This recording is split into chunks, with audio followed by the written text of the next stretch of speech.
Hi, I'm Connie, and I'm here today with Dr. Anu Bajaj, certified by the American Board of Plastic Surgery. And we're going to talk a little bit today about the latest implant on the market. Tell us more. So the Motiva implants were recently FDA approved in September of this year and are now available in the US. They've been available worldwide for over 14 years. And that's really exciting because what are some of the differences in this implant versus 12 years ago when the last implant came to the market? What improved? So the biggest change is that these implants have taken the implant technology to the next level. And what you have to remember is breast implants are like any other technological device that we have. For example, I can remember getting my first iPhone in 2007, and now here we are, and they're mini computers that we carry around. And so implants are similar. They've evolved over the past 50 years since their origin. And the last generation of implants, or the last technological improvement we had in implants, was over 12 years ago. And so Motiva has really taken the gel technology and the implant technology to the next level. And what was their focus? Their focus has been on creating an implant that is safe, and they pride themselves on being a female focused company. So, what they've done is they've developed an implant and a gel technology, which is a single unit. And the gel is highly cohesive. In other words, it's a gummy bear type of implant, but it's still really soft. And they've also changed the dynamics of their implants, of their gel, so that it's more elastic and can move with you because the gel has a higher degree of elasticity. Right, because we can take those implants and just like stretch them and go, wow, it has a lot more elasticity, it stretches.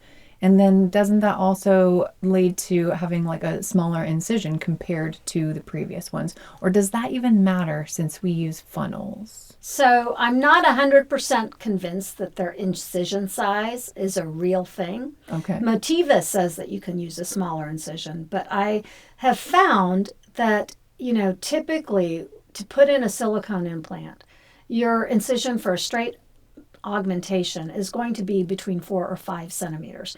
And that is essentially the same length that you need for the Motiva implants. And so I think that, we're splitting hairs if we say you can do a 3 centimeter incision versus a 5 centimeter, because I actually don't think that's true. Okay, well, then we'll stick with the things that we really do believe have not a splitting hair type of situation, but more in the rupture and capsular contracture. What are the big tell us some numbers there. So with the Motiva implants, they have designed their shell and the whole implant so that it has less of an inflammatory reaction. By ensuring that it has a minimal inflammatory reaction, they are reporting capsular contracture rates of less than 1%. They're also reporting rupture rates of less than 1%. And these are huge technological advances for us because capsular contracture is a significant concern and can be as high as 3 to 4% depending on the implant. And that's when the scar tissue forms around the implant that becomes hard and can be painful and disfiguring. And so by minimizing or decreasing that risk, I think that's a huge improvement. Are some people more prone to capsular contracture? Is that something that we can do to help prevent that? What we have learned over the years is if you have an implant that's on top of the muscle, in other words, it's underneath the breast gland, that's at higher risk of capsular contracture. And also, we have learned that once you've had capsular contracture, you're at a higher risk of developing it again. Our theories as to why capsular contracture occurs are varied, but one of the concerns is that it might be related to a low-grade bacterial contamination of the implant, but we're not 100% sure.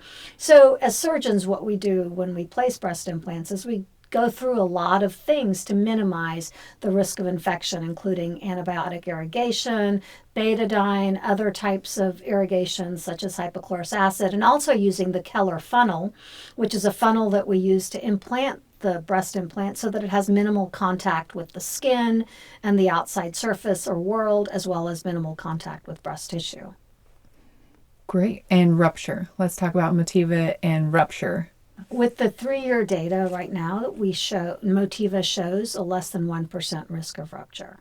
And typically, 30 or 40 years ago, you would look online, or people were told that you have to change your implants every 10 years.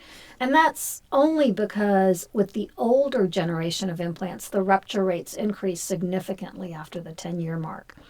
The current generation that most of us use, the rupture rate's better and doesn't increase until after the 20-year mark.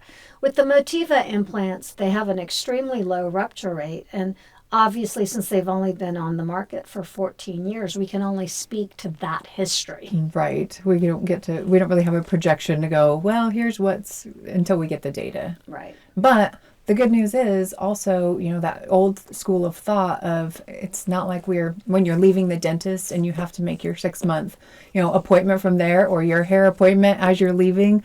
When we have a patient come in for a breast augmentation, they don't have to say, okay, well, I'll be back in 10 years to get my new, get my implant changed out, put me on the schedule so I know I can get it. So that is true. I mean, I think if it ain't broke, you don't need to fix it. Another thing I want to mention is what causes an implant to rupture, right?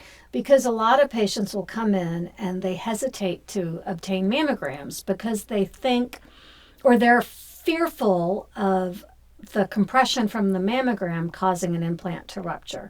And I want to reassure patients that mammograms do not cause an implant to rupture. A breast implant just ruptures because of normal wear and tear. In other words, it's just gotten old and it's been in your body and has had some rubbing against your body or your chest, and that friction has caused the shell to weaken.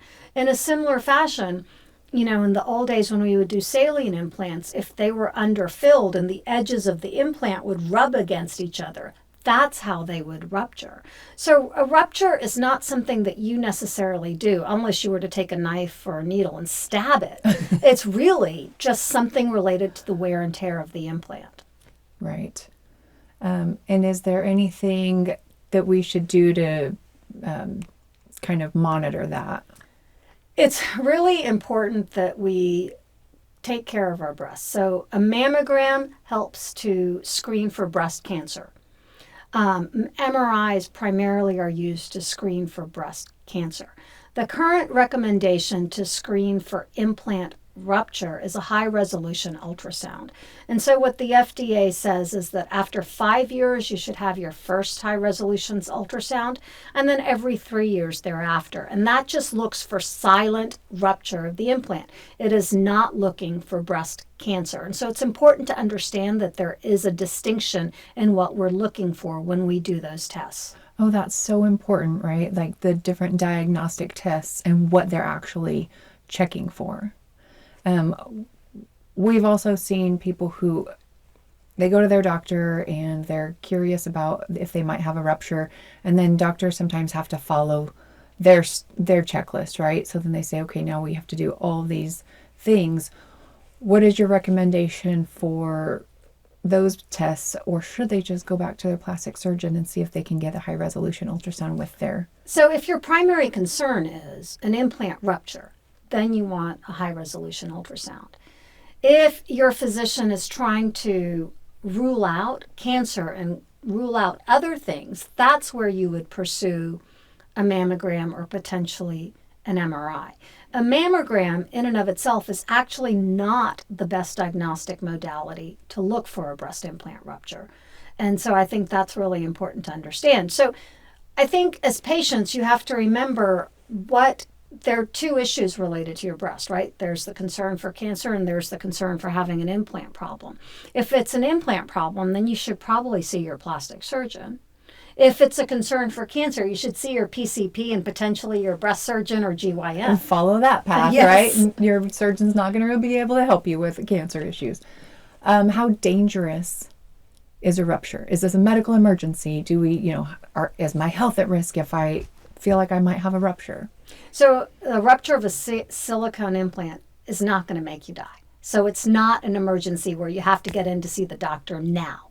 The main concern with a breast implant rupture, if it's a silicone implant, is if that silicone were to get into your tissues. 30 or 40 years ago, when the silicone gel was far more liquidy or less cohesive, the gel would get into your breast tissue, get into your lymph nodes, and cause problems by becoming nodular and could be painful. And in fact, if it is ignored, if it gets into your tissues and it's ignored, it has the potential to erode through your skin and cause infections or other disfiguring types of things. But that's if you allow it to go on for years. So if you have an implant rupture, you probably want to see your plastic surgeon and get it addressed within the next several months, but it's not an emergency. And then there's types of ruptures, right? So we have the intracapsular, we have extracapsular. How do you determine whether it's either of those? So with a breast implant rupture, to backtrack, it's not something you can detect on physical examination. So I can't examine your breasts and tell you if you have a rupture. You may notice that they feel different, or you may notice that they look different. But the best way to determine if it's ruptured is a high-resolution ultrasound. And then in terms of the types of rupture, when you have a breast implant, your body forms a capsule around it. And so the first type of rupture is if the implant ruptures and that ruptured silicone is contained within the capsule. That's an intracapsular rupture. That type of rupture is actually very poorly detected on mammogram. There's an extracapsular rupture, in which case the silicone is now migrated outside of the capsule around it. And that's more likely to be diagnosed by mammogram or to be able to be diagnosed by a visual examination, because occasionally I have seen patients with misshapen breasts due to that.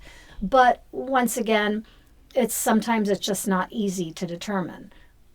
And then these, kind of circling back to Motiva and their kind of difference, why are they blue?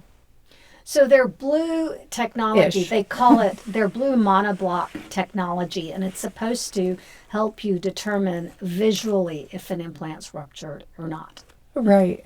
But they're not going to rupture because they have the lowest rate. So That's and like you said, they are highly cohesive. So that silicone gel is not really going to go. The theory is if it's a very cohesive gel, the silicone maintains its shape and will remain intracapsular and is less likely to get into your tissues.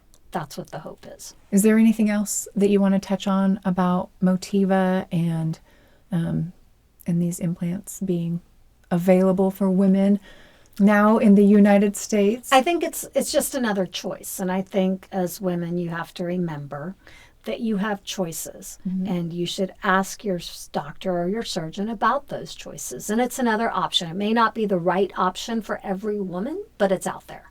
And there's decision aids, right? You can rely on the team at Bajaj Plastic Surgery.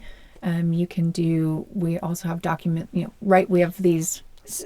We do have a patient decision aid that was developed by the Aesthetic Society, which actually goes through a lot of the risks and benefits of breast implants, and tries to educate everyone about what the concerns are and how we should monitor breast implants. Oh, there are 2 Motiva implants. That's right. Do you want to talk about the difference between? Oh, you mean the different styles? There's styles, right? The other unique factor about the Motiva implants is they're 100% fill, which means that they're filled to their maximum capacity, so they maintain their shape. So they have a round implant, which remains round even in the upright position, so it'll give you more fullness along the top part of the breast. And then they have the ergo or ergonomics implant, in which the gel is a little softer or a little different quality because it has a higher degree of elasticity. And so what that means in the upright position, it takes more of a teardrop shape. So it's supposed to give you a more natural appearance.